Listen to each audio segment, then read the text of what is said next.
श्रीमद् भगवद गीता ज्ञान यज्ञ प्रवचन क्रमांक 111 अध्याय दूसरा श्लोक क्रमांक 68। ओम त्र्यंबकं यजामहे सुगंधिं पुष्टिवर्धनम् उर्वारुकमिव बन्धनान् मृत्योर्मुक्षीयमामृतात् समस्तजनकल्याणे निरतं करुणामयम् नमामि चिन्मयं देवं सद्गुरुं ब्रह्मविद्वरं वसुदेवसुतं देवं कंसचानूरमर्दनं देवकी परमानन्दं कृष्णं वन्दे जगद्गुरुम्। ओम तत्सत्। भगवान श्री कृष्ण परमात्मा अपने भक्त अर्जुन को स्थित प्रज्ञ जो महात्मा है वह किस प्रकार बैठता है, किस प्रकार चलता है, इसके विषय में बता रहे हैं। स्थित प्रज्ञावस्था प्राप्त करने के लिए इंद्रिय संयम की विशेष आवश्यकता होती है। इस बात पर भगवान विशेष जोर देकर के कहते हैं, तस्माद्यस्य महाबाहो निगृहीतानि सर्वशः इन्द्रियाणीन्द्रियार्थेभ्यः तस्य प्रज्ञा प्रतिष्ठिता।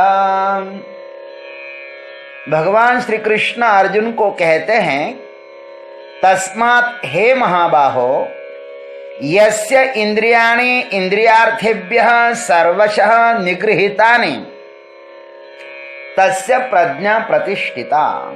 हे अर्जुन, हे महाबाहो, जिसकी इंद्रियां इंद्रियों के विषयों से सर्वथा अपने वश में हुई है, उसकी ही बुद्धि स्थिर है। तस्य प्रज्ञा प्रतिष्ठिता, वही व्यक्ति स्थिर बुद्धि वाला है, स्थित प्रज्ञ है, ऐसा आप समझ लीजिए। अब आइए इस पर थोड़ा चिंतन करते हैं। तस्माद, यहां पर यह जो पद आया है ना, यह यततो ह्यपि कौन्तेय पुरुषस्य विपश्चितः, इस 60वें श्लोक से आरंभ किए गए इंद्रिय निग्रह, इस विषय का उपसंहार करने के लिए यहां पर एक तस्मात् पद आया है। भगवान अर्जुन के किम आसीत ब्रजेत किम, इस प्रश्न का उत्तर इस प्रकरण में दे रहे हैं। यत्नशील साधक को कहाँ बैठना चाहिए, अथवा स्थित प्रज्ञ महात्मा जो होता है वह कैसे बैठता है, कैसे चलता है, इसका विस्तृत विवेक इस इंद्रिय निग्रह प्रकरण में किया गया है। इंद्रियों के विषयों में बैठने से अशांति तथा दृष्टा के पास बैठने से सुख शांति मिलती है। प्रस्तुत श्लोक में इस बात को परिपुष्ट करने के लिए भगवान अपना निर्णय घोषित करते हैं। हे महाबाहो, अर्जुन तुम महाबाहो हो ना, इसलिए विषयों के पीछे मत दौड़ो, उन विषयों को ही पकड़कर अपने पास ले आओ और उनके यथार्थ से परिचित हो जाओ। स्वयं के अधिष्ठान को छोड़कर विषयों के पीछे भागना यह उचित नहीं है। स्वयं में बैठकर ही विषय जैसे हैं वैसे ही उन्हें पकड़कर ले आओ।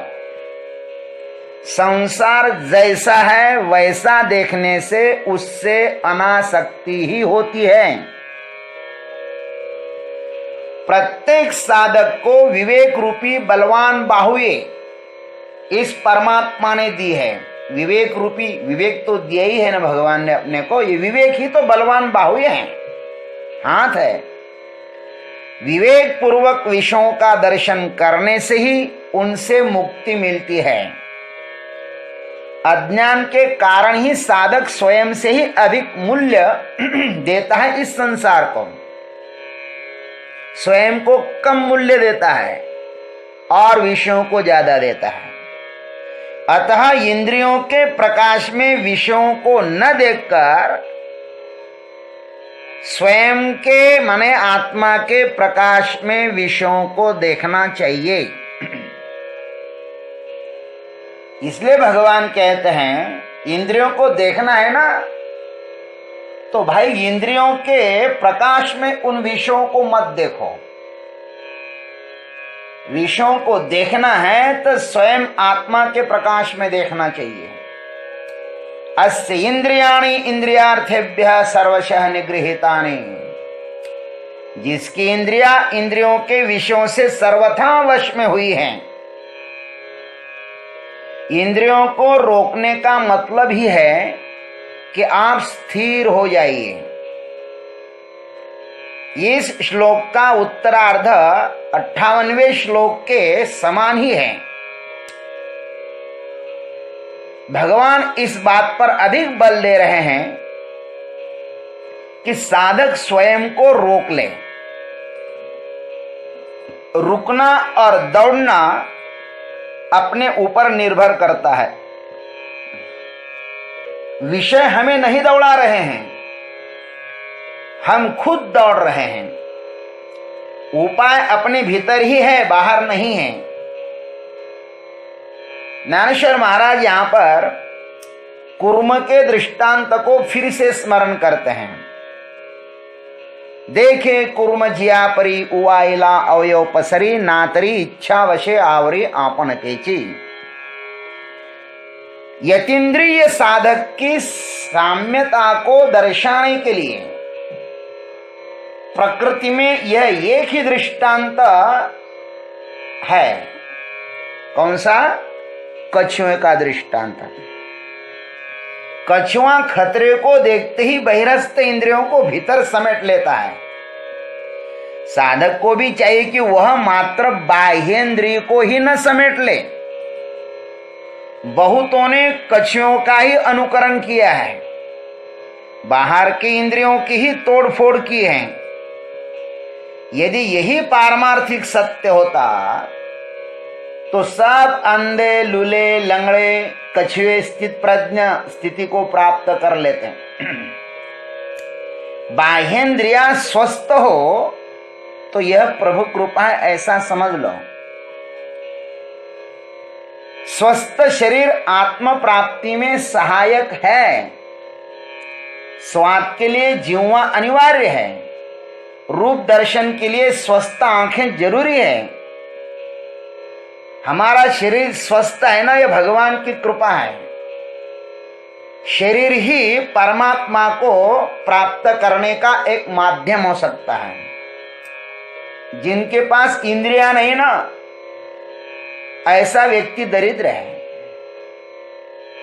जैसे अंधा व्यक्ति है वह दरिद्र है इंद्रियों की दृष्टि से। रूप जगत की दुनिया में वह गरीब है। रूप को देखना यह प्रकृति है और उस रूप को चाहना यह विकृति है। रूप दर्शन के पश्चात यदि मन उसकी यात्रा पर प्रस्थान करे तो उसे देखना, गौर से देखो ना, तो महाराज वो मन वहीं पर रुक जाएगा। मन बहुत ही संवेदनशील है। उसके प्रति थोड़ी भी जागरूकता पर्याप्त है। थोड़ी भी जागरूकता। इंद्रियां तो इतनी संकुचित है।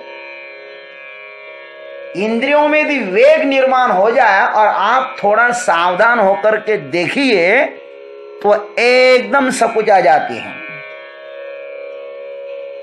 मनुष्य को मन क्यों पीड़ित करता है? क्योंकि मनुष्य विषयों के पास रहता है, मन के पास नहीं। काम क्रोध जागृत होते ही कामास्पद क्रोधास्पद वस्तु को न देखकर स्वयं को देखो, तब सब तिरोहित हो जाएंगे। स्वयं के पास बैठ जाओ। स्वयं को छोड़कर दूसरी वस्तु में बैठना मात्र अशांति को ही जन्म देना है। ध्यान रखना, विषय हमें नहीं बुलाते, उन्होंने कभी भी हमें निमंत्रण नहीं दिया है, वे हमें सदा ठुकराते ही रहते हैं।